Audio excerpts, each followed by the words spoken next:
Hey guys, UncommonRamen here. Sorry it's been a while.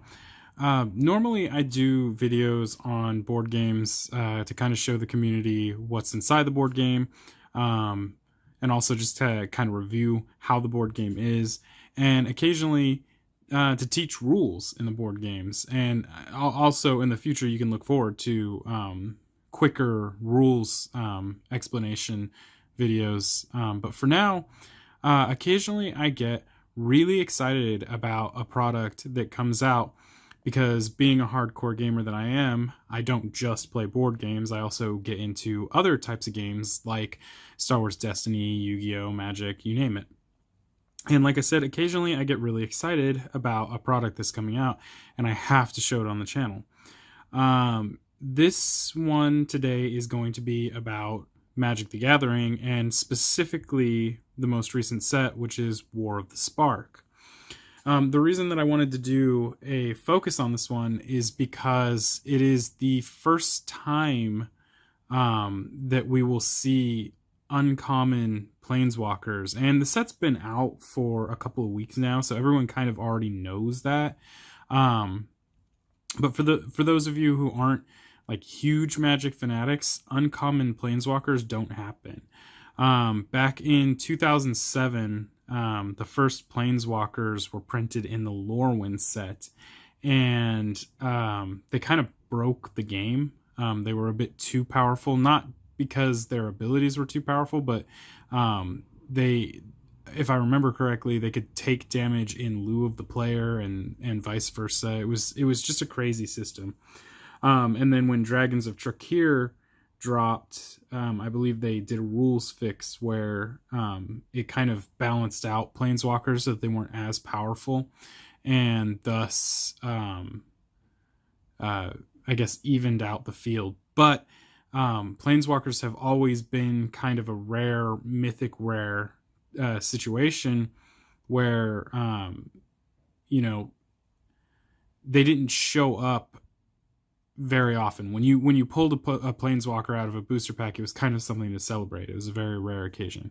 So with this set having uncommon planeswalkers, it increases the chance that you will get a planeswalker, and more importantly, this set is supposed to have 36 different planeswalkers in it.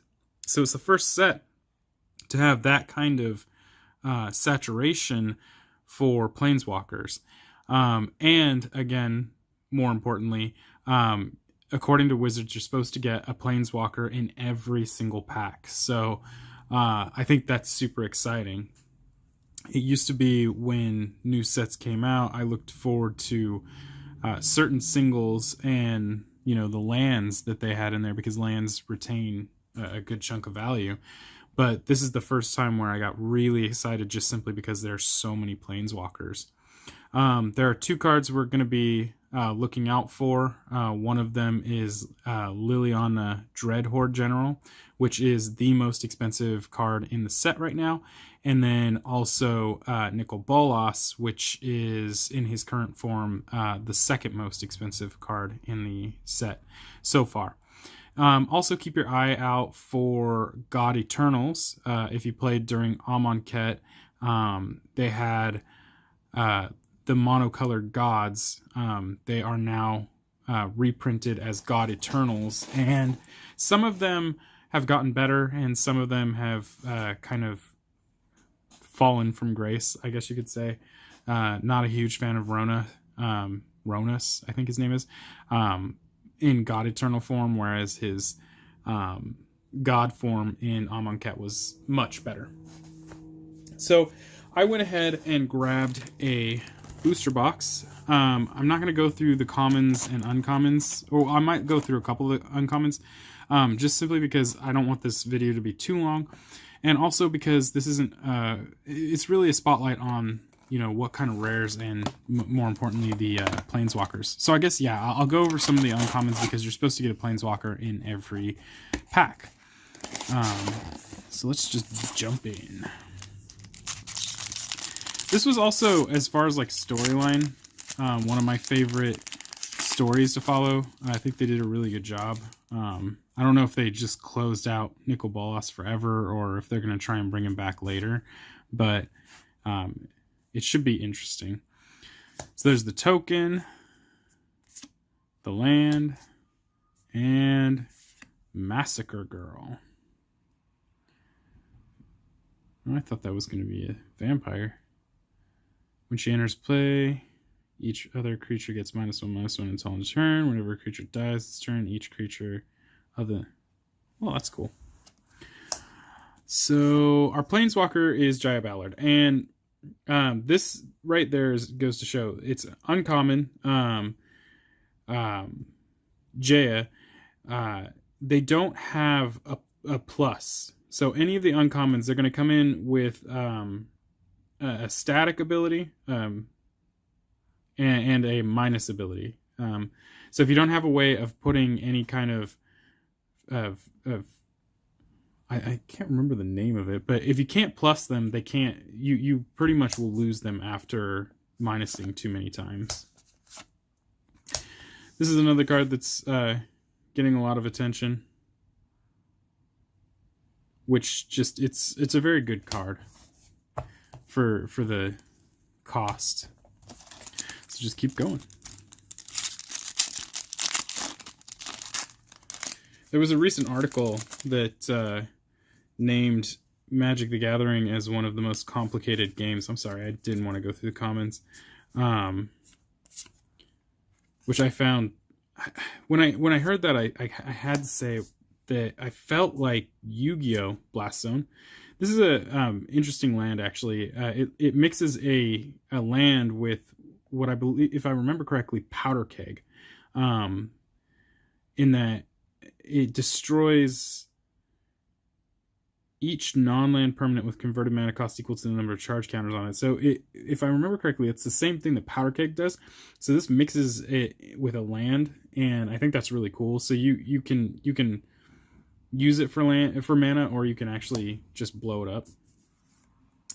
And we got Tybalt, Rakish Instigator. This is one that a lot of people like too. The little devils being able to blow up and deal 1 damage is really great, especially if you're trying to get that last couple of damage. Dovin's Veto is incredible. Can't be countered, counters target non-creature spell. Just a really solid counter spell, especially again for the cost. 1 and a white, that's it. Or 1 white and 1 blue, that's it. Then Sunblade Angel. Anyway, going back to what I was saying, it said that that Magic the Gathering was one of the most complicated games, even using I can't remember exactly what they said, but essentially that they couldn't make a generator that could figure out the outcome of the games that were happening. As far as like whether somebody was going to win or lose. And it got me thinking, like, as far as like complicated games are concerned, this game is actually very easy to learn. It's just really difficult to master. And I didn't think it was that complicated, especially when you consider the walls of text that come with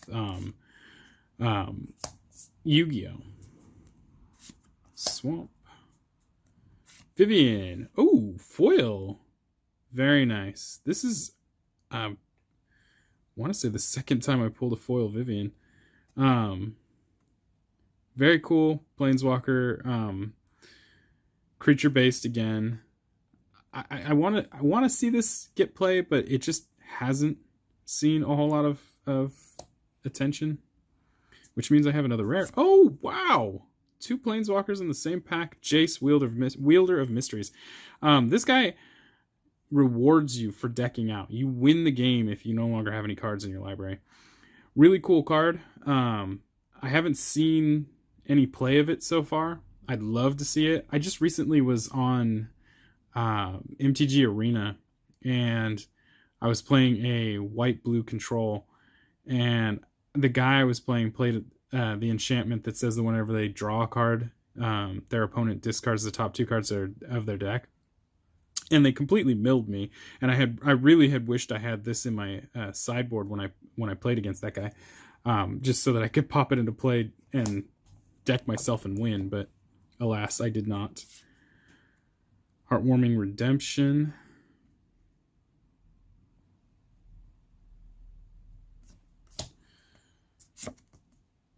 Jace's Triumph. Don't know much about the Triumphs. I'm not sure if they are seeing any play. Cruel Celebrant actually was in a recent deck, I think for Star City event. Not 100% sure. Not a bad card. I did want to see it hit play, but haven't played it myself.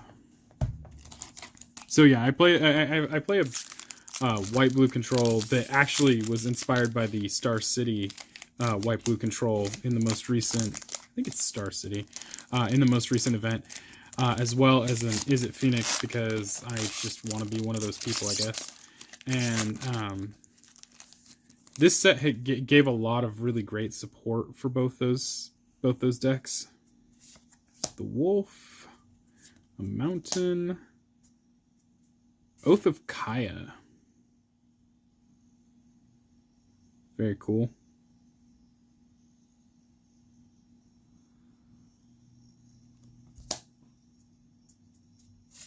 Nahiri. This is one that I actually only have pulled one of, and I want it to be good, but equipment isn't super good in this format right now. I'm wondering if, as things rotate, if equipment is going to become a big thing again, but right now it's just not great. I tried really hard to put a deck together that focused around equipment, and it just didn't do well. It's not as competitive. Bond of Insight. There are I think 5 total bonds as the guilds bond together, or I guess promise to bond together. I think that's it. Yeah.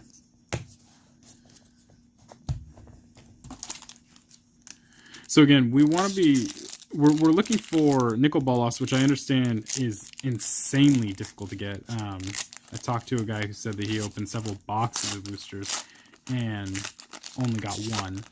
And Liliana Dreadhorde General, which I recently pulled one out of a booster pack a day ago, and I pulled one in a pre-release kit as well. So I don't know if I'm just lucky or if that's just the rarity on these guys, but this is another one I wanted to see be really good, but it just isn't. I think this is a character that first got introduced, and I might be wrong, but I think that he got introduced in Battle Bond, and he's just kind of, it's been a running thing in the last couple of sets that he's been very, very, very lost, and now he's actually a character with a name. I guess he had a name, but now he actually has a creature card that isn't like the best, or at least I haven't seen it get busted yet. Dovin, Hand of Control, which surprisingly I haven't seen get a lot of play. Challenger Troll, Bleeding Edge. Amass is an interesting mechanic. I don't think it's a particularly great one, but new set. Meta's still taking form, so we'll see what happens.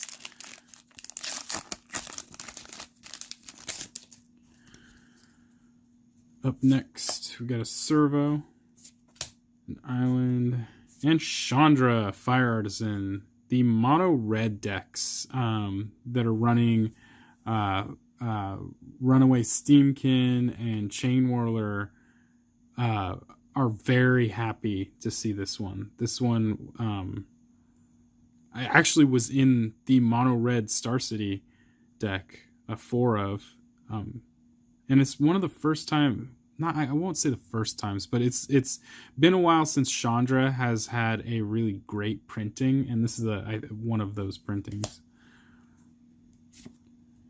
Nissa's Triumph, or Nissa's Triumph. Death Sprout, if I remember correctly, is pretty decent. Destroy target creature, search your library for a basic land card, put it into the battlefield, then shuffle your library.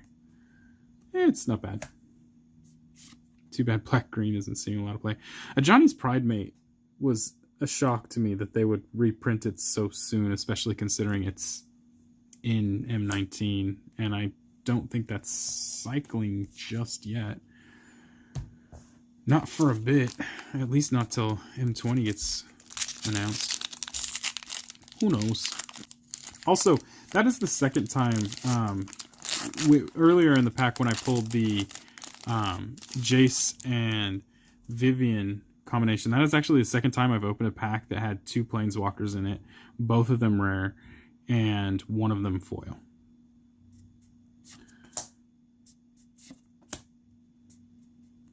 Narset's Reversal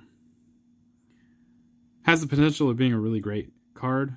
I'm excited to see this one as the meta evolves. Copy target instant or sorcery spell, return it to its owner's hand. You may choose new targets for the copy. So essentially making their spell yours, but still giving it back to them. You haven't countered it, but it gives you an extra turn to take that counter. The Wanderer.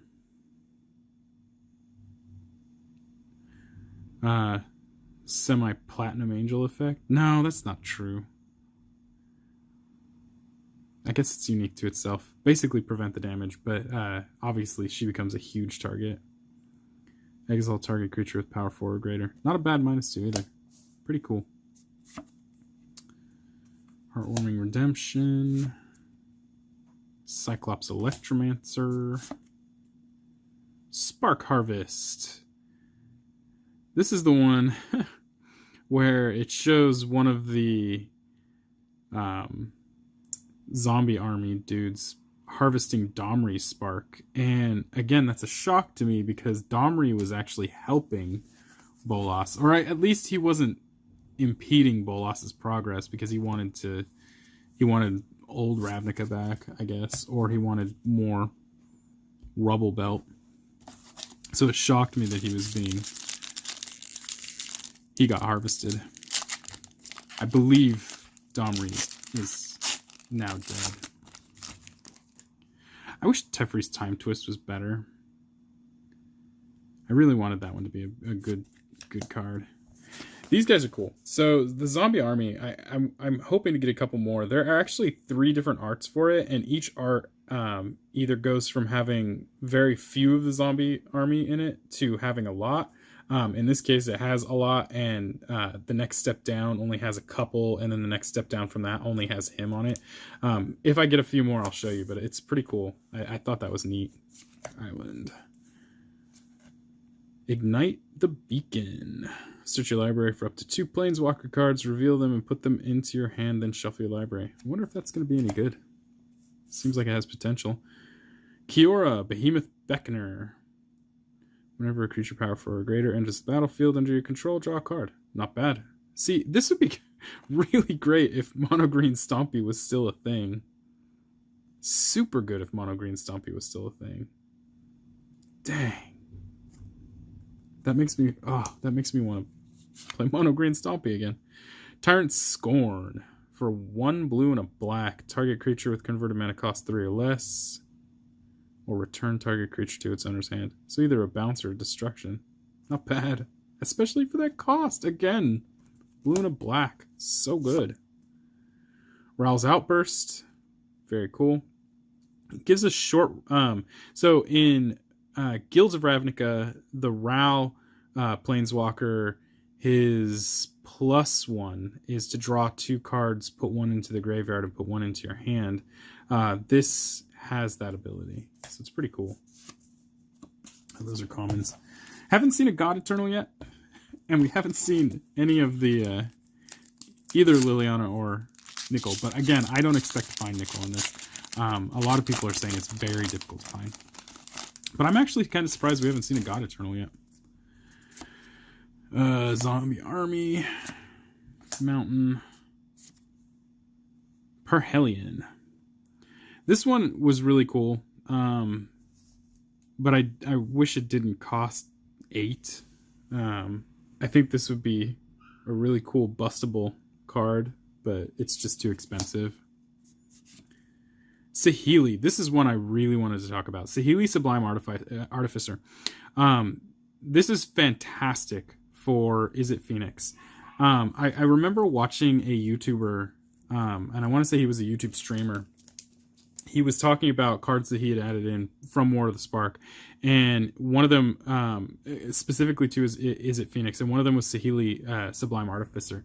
And I remember when he was talking about it, he said that it was a fantastic card to add to the Is It Phoenix deck because of its first ability, which is whenever you cast a non-creature spell, create a 1/1 colorless servo artifact creature token. And then he further said, and it blew my mind when he said this, the -2 doesn't matter. It's all. He said that it's not that great, so just focus on the first part.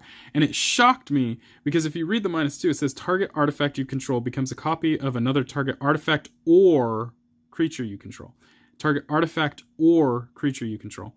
And I think that he only got to the target artifact part because he followed up by saying, because there's not any artifacts in the deck. He said the -2 isn't that great because there's not that many artifacts in the deck. And I'm, again, shocked. This servo is an artifact, and it clearly says artifact or creature. Your drakes are a creature, so you can literally turn your servo into one of the drakes, which means that it becomes a big, beefy flyer. And I cannot believe he overlooked that. So if you're playing Is It Phoenix, this needs to go in your deck because it gives you extra Phoenix, or not Phoenixes, extra drakes. And if you're playing Is It Drakes without the Phoenixes, because a lot of people are starting to go away from Arclight Phoenix and go back to the traditional build with Enigma Drake, it still gives you extra drakes. This is an absolute must-have in an Is It Phoenix deck. Must-have. All right, Bond of Revival. Like I said, there should be 5 of these bonds, one for each of the 10 guilds getting together. Firemind Vessel.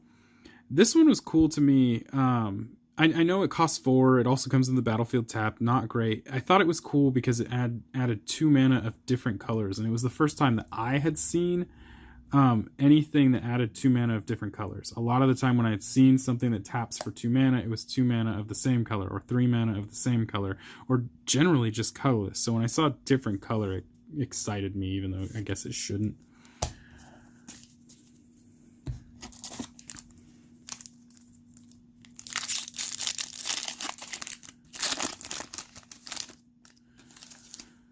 Okay. Ooh, they have a wall token? That's cool.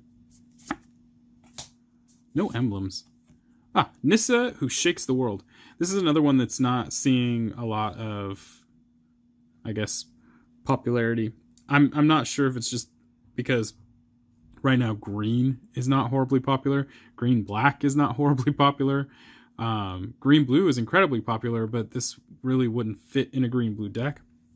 Especially considering it says whenever you tap a forest for mana, it adds an additional forest. But, I mean, I could still see that being really good. I think this is a great card. Lots and lots of people would disagree with me. Oh well. Maybe I'm wrong. Pledge of Unity. Put a 1/1 counter on each creature you control. Gain 1 life for each creature you control. I think this would be great for Massive Multitudes decks. Green-white. Bond of Insight. Mayhem Devil. I like this one because of the quote. Despite their stake in the city's survival, Rakdos cultists are loath to pass up any opportunity to sow chaos. That one in there's a card in here with Obnixilis, and he's blatantly torturing a dove, and the quote on there is, it's kind of funny. If we pull it, I'll show you, but I think it's kind of funny. An Angel, Mountain, Widespread Brutality. Amass 2, then the army you amass deals damage equal to its power to each non-army creature. Wow.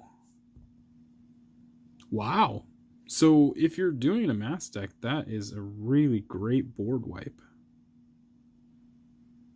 But I'm still confused about that because it says to amass, you put 2+1/+1 counters on a zombie.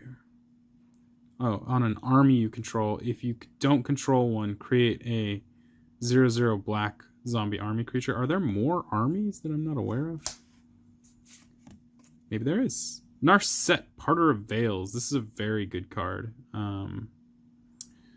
This one is in a lot of control decks. Each opponent can't draw more than one card each turn. Super, super, super good. Great way to control the game. Don't overlook this one. -2, look at the top 4 cards of your library. You may reveal a non-creature, non-land card from among them and put it into your hand. Put the rest on the bottom of your library in any order. A cool tutor ability, too. Do not underestimate that one. Dreadhorde Twins. Another Rowl's Outburst. Still digging. We got a ton of packs in here. I think there's 36 in a box.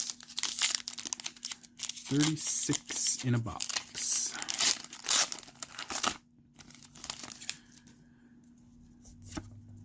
Wizard. Plains. Dovin's Veto and Foil? Yeah! I'm just... I like Dovin's Veto, so having it in foil is just nice. Ooh, there we go. Ral Storm Conduit. So this is a new printing of Ral. Whenever you cast an instant or sorcery spell, Storm Conduit deals 1 damage to target opponent or planeswalker. I think this one's really cool because is it Phoenix decks typically sideboard, or at least from my experience, I sideboard it as well. Niv Mizzet Perun.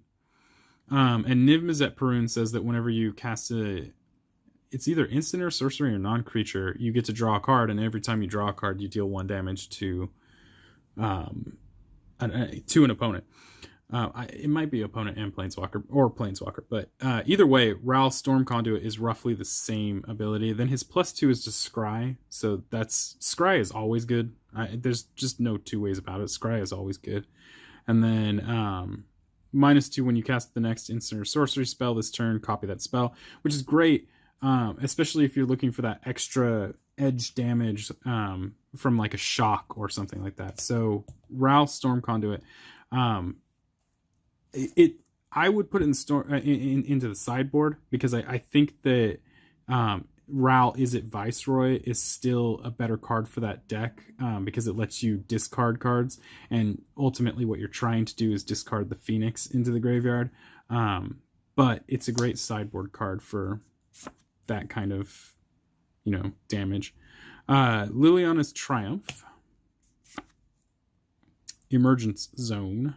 What does Emergence Zone do? Sacrifice Emergence Zone. You may cast a spell this turn as though it had flash. That's kind of cool. And Prison Realm. This is just really cool art. The quote itself: after millennia to craft victory, Bolas had an eternity to contemplate defeat. So we know that he's been defeated. More importantly, if you follow the storyline, he's also they've taken his spark. He no longer has a Planeswalker spark. And that's really incredible because Bolas has been the enemy of the MTG storyline for a very long time. So it's kind of interesting. Now, what direction are they going to take? Is Bolas going to find a way to get his spark back? Are they going to take another direction? Where's the next set going to be? Are we still going to be in Ravnica? There's a lot of really interesting questions.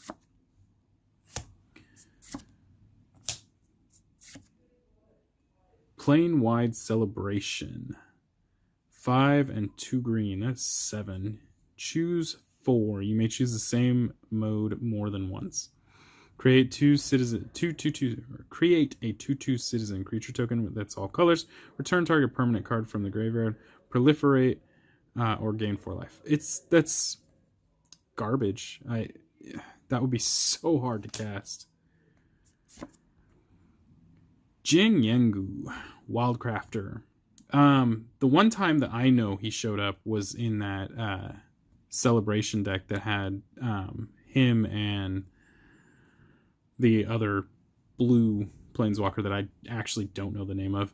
I didn't know that he was part of a canon storyline. I honestly thought that those were just celebration decks. So it's cool to see that. And his dog comes along with him in this one. They have a card for it, or at least I think they do. Bond of Flourishing. Vizier of the Scorpion, which basically amass, and then zombie tokens you control of Death Touch. That's terrifying. And then Law Rune Enforcer. This was a fantastic card. It's not the same as the Decoy, where it was 1 white and then tap it to tap another creature, but it's still, for a cost of 2 or greater, that's going to get most of the big creatures. I see it as being insanely valuable. I don't like that you have to pay 1, because I don't remember ever having to pay 1, but I might be wrong. Still, fantastic card. Oh, here. So remember I was talking about that one dude, totally lost. There he is, running storyline. He's just kind of... poor guy. And I want to say that he showed up in Battle Bond. That was an unfortunate set. Cool lands. Had some cool cards in it. Toothy. I thought Toothy was cool. Goblin token. Planes. I don't know why I keep showing you guys. I like the tokens. I'm sorry. Okay, we got a foil Wanderer Strike. Dreadhorde Invasion. I pulled these online like candy. At the beginning of your upkeep, you may lose 1 life to amass 1. Whenever a zombie token you control with power 6 or greater attacks, it gains lifelink until... Oh, that's kind of cool. Saheeli! I mean, I can't shut up about her. I think she's great. Lazatep Plating. To get that hexproof out there. I feel like zombie army things are going to come around. I want to say, okay, so this is Leyland Prowler. 1 a black and a green.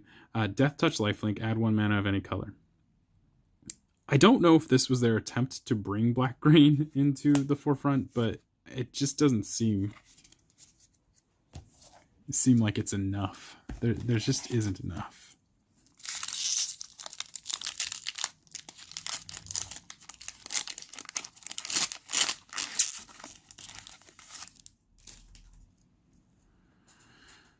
Okay. Soldier token. We don't care about the land. Finale of Devastation. I'm kind of glad I got this. I forgot to talk about finales too. These are things that you want to look for too. Finale of Promise is amazing, and another great staple for a Is It Phoenix deck. This one, search your library and or graveyard for a creature card with converted mana cost X or less, and put that onto the battlefield. If you search your library this way, shuffle it. If X is 10 or more, creatures you control get +X/+X and gain haste until end of turn. So it's a good way to shut out the game. And it's just a really great card. If you can get that 10. And Nissa being able to give you an extra green mana every time you tap a forest would make this really easy to cast. So if you can find a way to do that, I feel like Mono Green Stompy could easily use this too. But again, Mono Green Stompy seems to have lost a lot of its, I guess, forward momentum. Dovin, Hand of Control. Mo, Loyal Companion. I was just talking about that. I knew they made him. This is the dog of that one planeswalker, the uncommon planeswalker. Super cool. And they also they feature him on the reprint Giant Growth. Because they reprinted Giant Growth in the set, which is super cool. Cool Celebrant. I think that's it.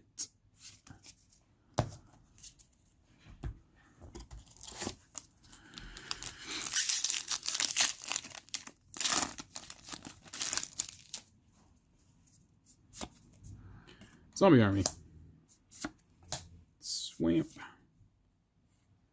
Command the Dreadhorde. Choose any number of creatures and or planeswalker cards in graveyards. Command the Dreadhorde deals damage equal to the total converted mana cost of those cards. Put them into the battlefield under your control. This one, I have a feeling, can get really busted. But only time will tell. That one is scary. Narset, again, really solid card. Glad I pulled that. Eternal Taskmaster. Enters the battlefield tapped. When Eternal Taskmaster attacks, you may pay 2 and a black. If you do, return target creature card from your graveyard to your hand. That's cool.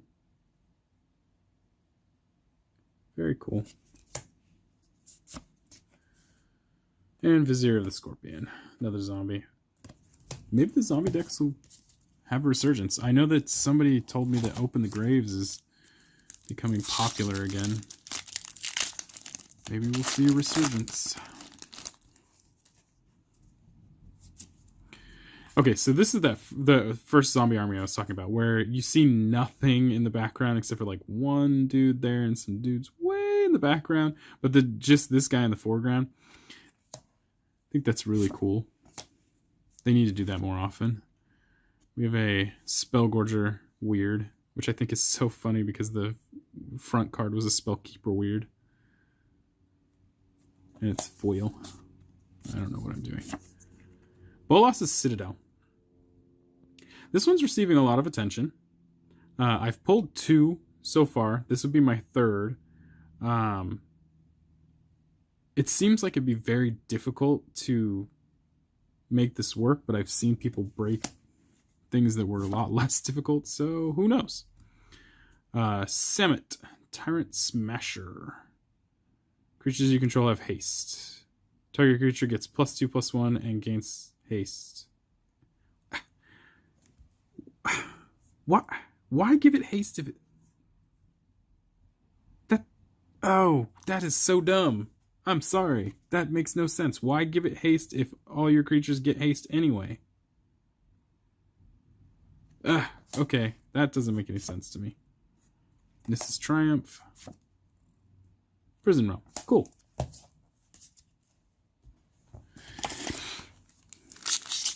I think I heard somewhere that people were making decks around the prison, or at least utilizing the prison in decks. Got to do a lot more research to figure that out, but... Wolf Island. Ooh, Foil Island. I used to be a big fan of foil lands. I used to collect them, but now it doesn't really matter. Soren, Vengeful Bloodlord. For those of you who thought Soren was dead, he's not. Remember, if I remember correctly, in his storyline, he got locked away, specifically in stone, specifically by Nahiri. Well, he's back. I'm sure that that's probably gonna come up in later sets, but I'm really happy that he's back. I thought he had a really cool storyline, and the whole Avacyn thing was neat. Emergence Zone. Oh, and as far as whether he is a playable card, 2 a white and a black, as long as it's your turn, creatures and planeswalkers you control have lifelink. That's really cool. Soren, Vengeful Bloodlord, deals 1 damage to target creature or target player or planeswalker. That's cool. Return X creature cards, or return target creature card with converted mana cost X from the graveyard to the battlefield. That creature is a vampire in addition to its other types. Unless black-white aggro becomes a thing, I don't think that's really any good. Angreth's Rampage, very good. Merfolk Skydiver for a blue and a green, flying. When Merfolk Skydiver or on-target creature you control, and proliferate. Neat! Choose any number of permanents and replace. Neat! I was actually hoping that proliferate would never come back, but yeah. Can't always get what you wish for.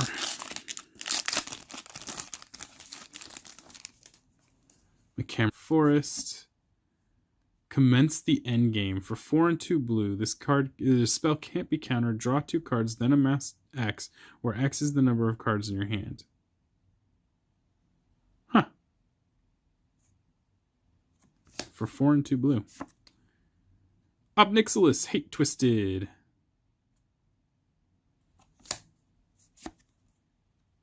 Grateful Apparition. Bleeding Edge.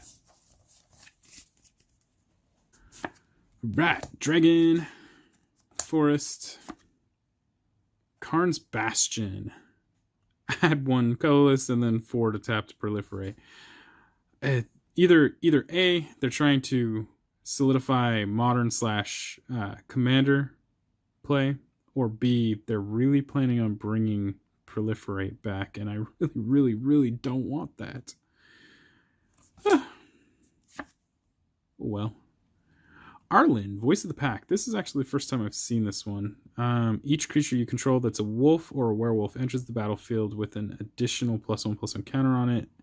Create a 2/2 green wolf creature token. That's cool. I think there's a lot of wolf-related stuff in the previous sets too, so that should be cool. The Ajani's Pridemate thing, I'm happy because I like Ajani's Pridemate, but I just don't understand why you would do it. Unless, well, I know that when 2019 rotates, the Pridemate will rotate with it, but this set will still be legal. Single combat. Each player chooses a creature or planeswalker they control, then sacrifices the rest. Players can't cast creature or planeswalker spells until the end of my next turn. This is a really cool card, but also costs way too much. Kaya, Bane of the Dead, got an uncommon version in this set, as opposed to the rare version in the other set. I think it's Ravnica Allegiances. When you cast a Planeswalker spell, gain a life. You can add 2 different mana of different colors and spend it only to cast Planeswalker spells. Storm the Citadel. Creatures control, get +2/+2, and gain whenever this creature deals combat damage to a player or planeswalker, destroy target artifact or enchantment. Oh, that's cool.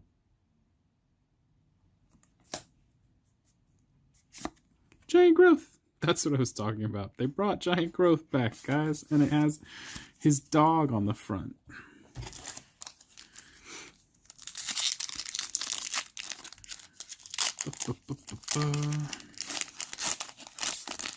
Again, typically I don't do this on my channel, but I really am excited about this set. We don't care about those. Living Twister. I still don't know how this is any good or why it's rare. Discard a land card. Discard a land card. Living Twister deals 2 damage to any target. Actually, it's a good way to cinch up the end of the game. Return a tapped land you control to its owner's hand. And it doesn't tap to do that. Okay, this is decent. It could be a great way to close out a game. I take it back. Hotly, the Sun's Heart. Assigns combat damage with its toughness rather than its power. You gain life equal to the greatest toughness amongst creatures you control. That's kind of cool. Don't see it being playable. Rescuer Sphinx. Flying. Rescuer Sphinx enters the battlefield. You may return a non-land permanent you control to its owner's hand. If you do, Rescuer Sphinx enters the battlefield with a +1/+1 counter. 3/2 for 4. Merfolk Skydiver. I really, really, really want to make a Merfolk deck, a blue-green Merfolk deck. I don't know if anybody's been paying attention, but Breeding Pool has jumped up to like $14. It's a crazy thing, and I think the Hinterland Harbor is 8 or something like that.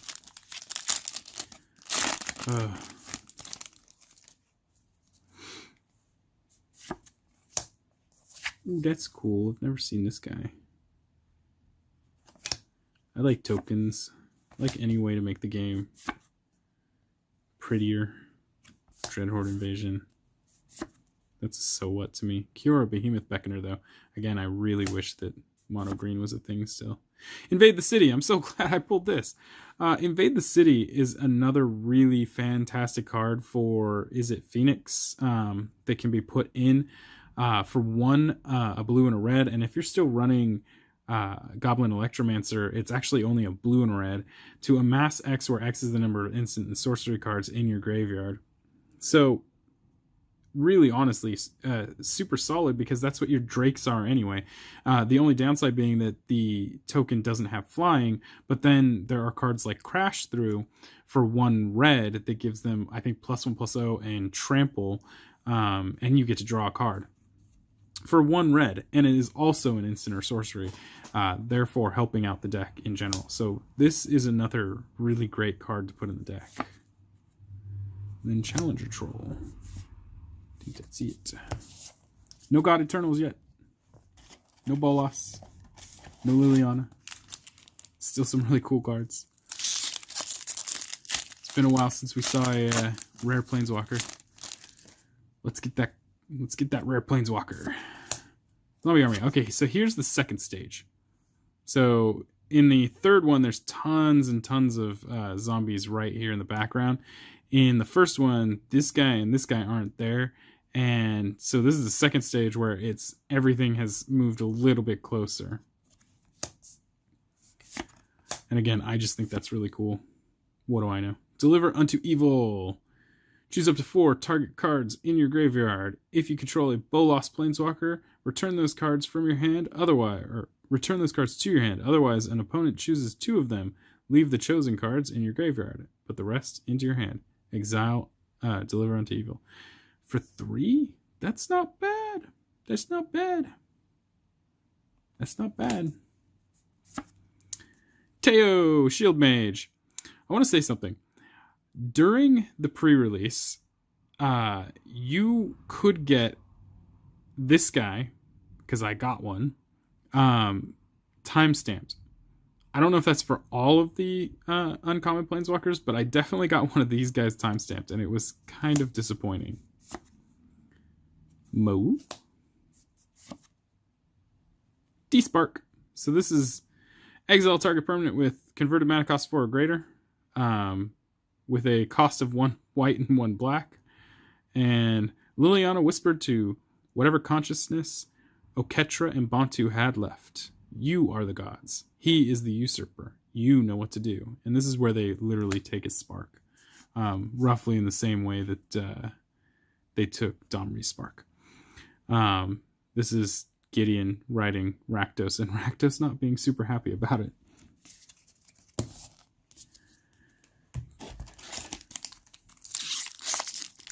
Come on, we're getting to the bottom of the box here. Wizard. I don't... Ooh, steady aim. Roll reversal. 2 blue and a red. Exchange control of 2 target permanents that share a permanent type. That's scary. I've seen people bust things like that, so can't wait to see how that happens. The Wanderer. Eternal Taskmaster. Tybalt. Or Tybalt's Rager. Dies, deals 1 damage to target. Ah, that's cool. And very annoying. Oh, I don't know why I'm looking at that. Let's see how many packs I have left. That's actually quite a few. 4, 7, 11. Alright. Getting down to that last bit.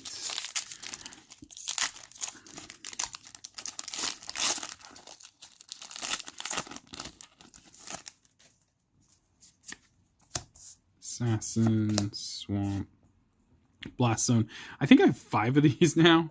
Blast Zone is not necessarily common, but it's certainly not super duper rare either. I love the ability, but I definitely don't need 5. Kazmina Enigmatic Mentor. This is actually the first time I've seen this one. Spells your opponent's control, or spells your opponent's cast that target a creature or planeswalker you control cost 2 more. That's really nice. Oh, and this is the one that creates the wizard, then draw and discard. Could be useful in a... it's just too slow. For Three Blue, it's too slow.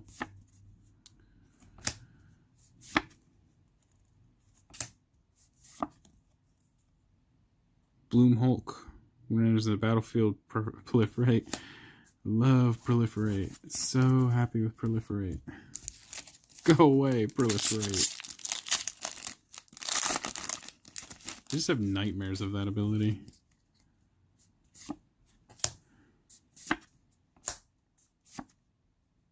Feather. Whenever you cast an instant or sorcery spell that targets a creature you control, exile the card instead of putting it into your graveyard as it resolves. If you do, return it to your hand at the beginning of your next step. Wow! 3-4 for 3. Wow. Jeez. I know people are cooking with that one.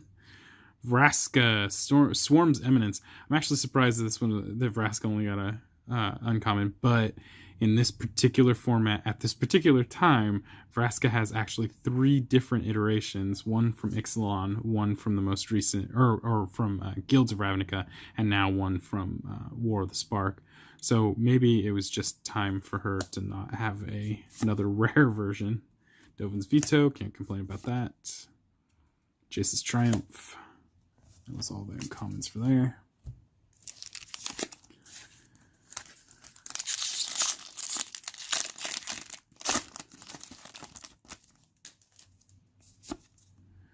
Citizen.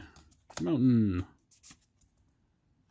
Domri. This is my 4th Domri, but it's good to see. Domri is 1 a green and a red, or red and green. Creatures you control will get +1/+0. For the +1, you add a red or green. They can only be spent on... Oh no, then creature spells can't be countered, which is great. And then the -2 is one of your creatures fights another creature.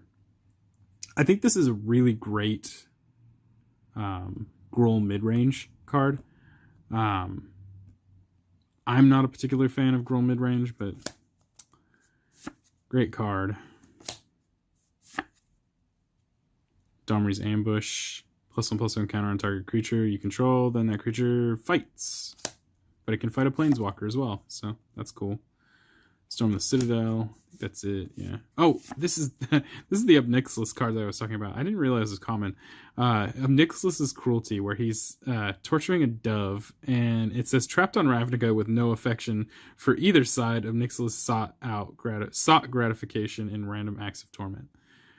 I mean, that's when you know that you just don't care about anything. He didn't join either side to fight for either side.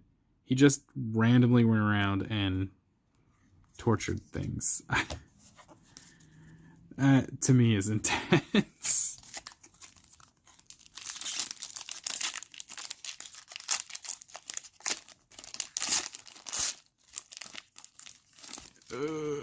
What do we got here? Spirit, Plains, Time Wipe. I like this. This is the second one I've pulled.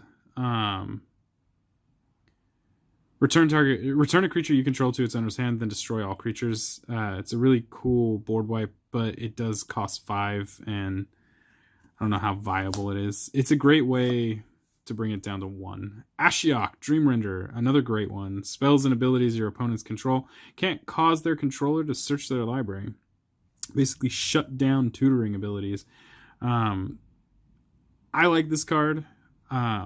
I want to see it played. I really want to see it played in, is it Phoenix? But who knows? I haven't seen a viable way of adding it.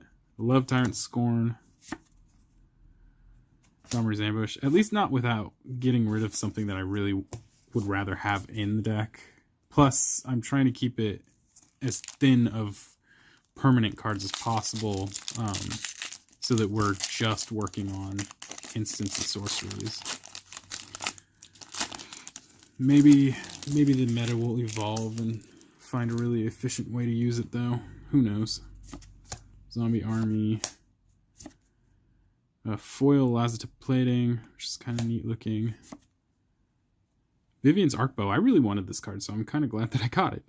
1 and a green. X and tap. Discard a card. Look at the top X cards of your library. You may put a creature card with converted mana cost of X or less from among them onto the battlefield. Put the rest on the bottom of your library in any order. Again, a super, super solid thing for mono green Stompy, but just I don't know if it's enough.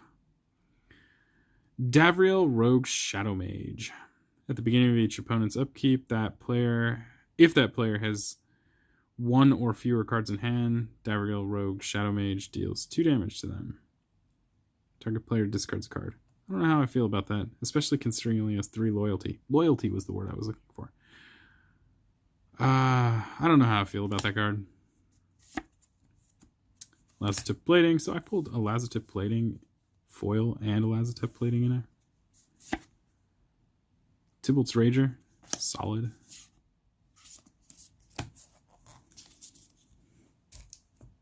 Last 6 packs.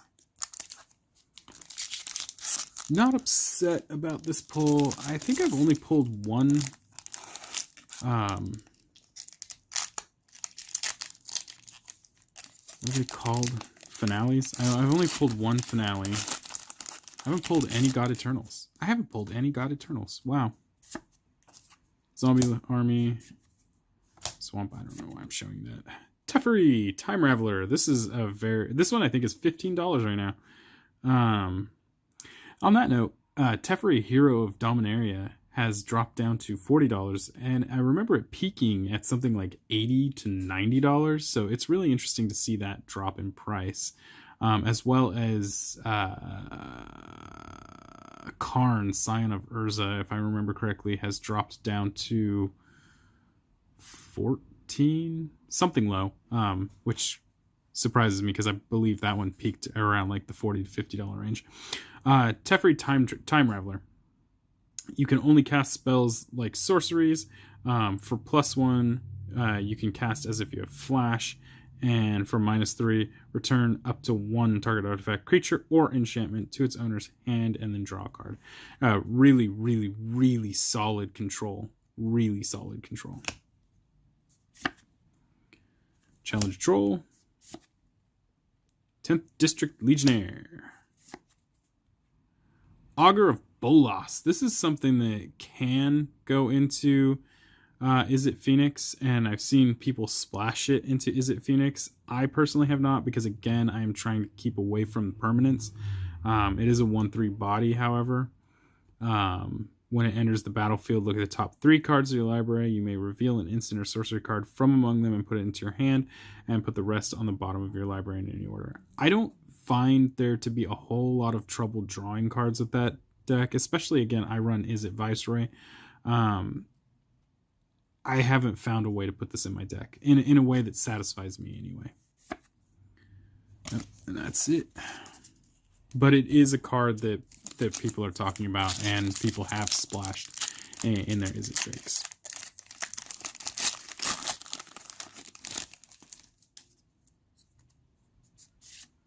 Servos. So cute. The more of those, the better, because of my Sahili. I got a foil Massacre Girl. That means there's another rare. I think Massacre Girl costs too much. I'm sorry. 5 is too much. Foil Gideon Blackblade. Amazing. So I had a rare and a mythic. This is a very good card. I've seen this gets, well, I'm using it in my white blue aggro. I've seen people splash it in white blue control.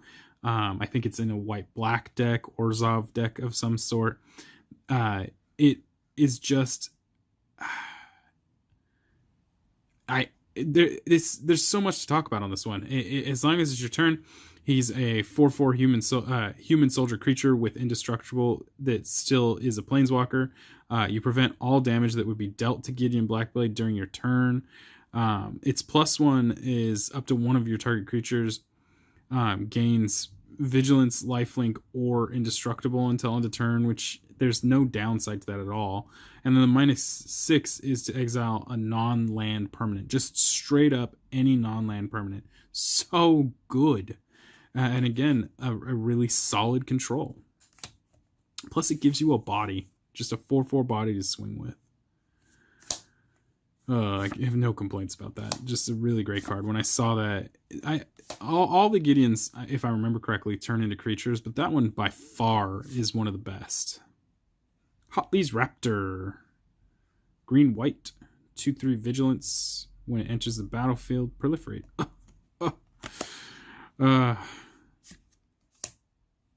Proliferate with the current blue-green is a scary, scary, terrifying thing.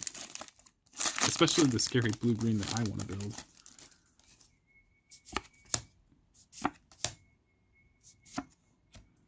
A Johnny the Greathearted. I'm so glad I pulled that too. Creatures you control have vigilance. +1, gain 3 life. -2, put a +1/+1 counter on each creature you control and a loyalty counter on each other planeswalker you control. That's actually the only time I think I've seen plus loyalty. So that's a cool way to plus your loyalties. But on top of that, it's a great March of the Multitudes card. 10th District Legionnaire.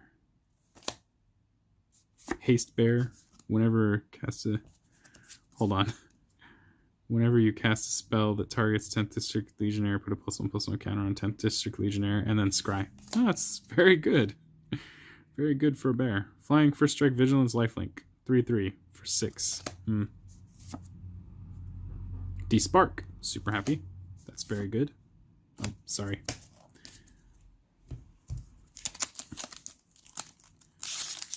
D-Spark is up there with the Devil for me. I like both those cards. I think they're really great. Wall. Forest. Rollsec Apex Hybrid. Rollsec Apex Hybrid. Flying Trample. When he enters the battlefield, put 2+1/+1 counters on another target creature you control. When he dies, proliferate, then proliferate again. Oh! Okay. I feel like I have to build blue-green now. Nahiri.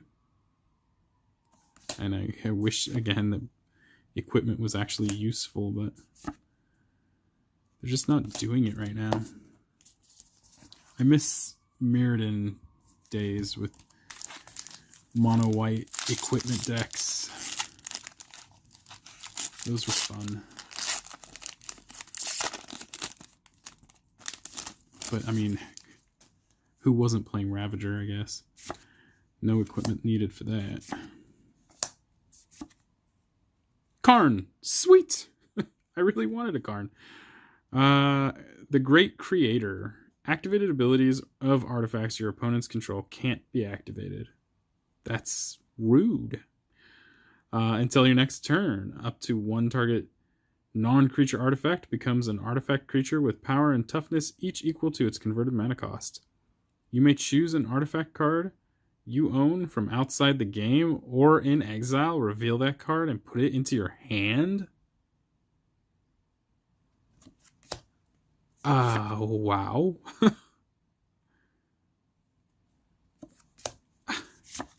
That's incredible. Price of Betrayal. So she does betray him and was going to die had Gideon not stepped in. Augur of Bolas. Still a solid pull.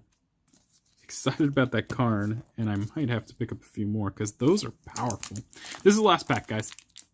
We didn't see a Liliana, which kind of surprises me. I did, based off my pull yesterday, think that I was going to get a Liliana out of 36 packs, but I'm not disappointed either. We didn't see a Nicol Bolas, which again, not surprised, or nor do I really care. And then on top of that, we didn't see any God Eternals, which shocks me. I actually am shocked. We only got one Finale, which again shocks me. But all in all, still a really solid pull. I did pull a Teferi. I did pull a Karn. I also pulled a Chandra Fire Artisan. So in general, the Planeswalker pulls were really solid. Now, let's see what we got going. It is a unique red. Nahib? Dreadhorde Champion. Legendary creature, zombie minotaur warrior. When he deals combat damage to a player, planeswalkers, you may discard any number of cards. If you do, draw that many cards and add that much red mana. Until end of turn, you don't lose this mana as steps and phases end. What? That's kind of nuts. Vraska. Gleaming Overseer. Enters the battlefield, amass 1. Zombies you control have Hexproof and Menace. That's rude. And Leyline Prowler. So, as you can see, every pack did have one planeswalker in one form or another. If it had a rare planeswalker, it didn't have an uncommon planeswalker, as far as I can remember. There was, as you saw, a pack that had two planeswalkers, both rare. And if it didn't have a rare planeswalker, it had an uncommon planeswalker. So they were true to their word on that one. More importantly, you got to see a large portion of those planeswalkers. Like I said, there was 36 planeswalkers in general. And so the set just had it was really an exciting set in my opinion, and especially with the storyline. I don't know if everyone agrees with me on that one, but for me, it was fun. And that's why I really wanted to show off the set in this video. Really quickly, since I have it here, I'll go ahead and show you. This was Liliana Dreadhorde General. That's the one I was talking about. I pulled this one yesterday in just a random pack that I picked up, and I couldn't be happier. I mean, this is the second Dreadhorde General I've picked up. So, very cool. Is there anything else I want to talk about? Not really. That's it. If you guys like the video, go ahead and like and subscribe. I hope it's not too long. I really suggest skipping through the video and finding out just what each pack has. I do talk a lot in this. If you like the video, I think I already said this. Please like and subscribe. Consider supporting me for the future. I am trying to break into this YouTube thing and trying to be a lot more consistent with the videos. In the future, as I mentioned in the beginning of the video, I'm going to try and do more concise rules explanation videos for board games. This channel is mainly for board games, but really it's just for games in general. I love gaming in any aspect. So just stay tuned for the next video. And thanks for watching. And until next time, guys, peace.